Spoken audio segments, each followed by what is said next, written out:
মন বেয়া লাগিলে হেনো সুন্দৰকৈ নিজক সজাই পৰাই নিজক ভাল পাবলৈ চেষ্টা কৰিব লাগে সেয়ে ময়ো চেষ্টা কৰিছোঁ নিজক ভাল পাবলৈ চাওকচোন ৰঙা কাপোৰ ৰঙা খাৰু ৰঙা কাণফুলি সিন্দুৰৰ ফুট সকলো পিন্ধি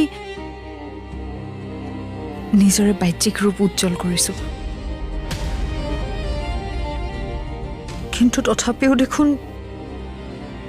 মই ভিতৰৰ মানুহজনীক উজ্বলাই তুলিব পৰা নাই গতিকে ধুনীয়া হৈ লাভ কি নিপিন্ধো মই এইবোৰ মই যিমানে যি নকৰোঁ কিয় মই এজনী অসম্পূৰ্ণ নাৰী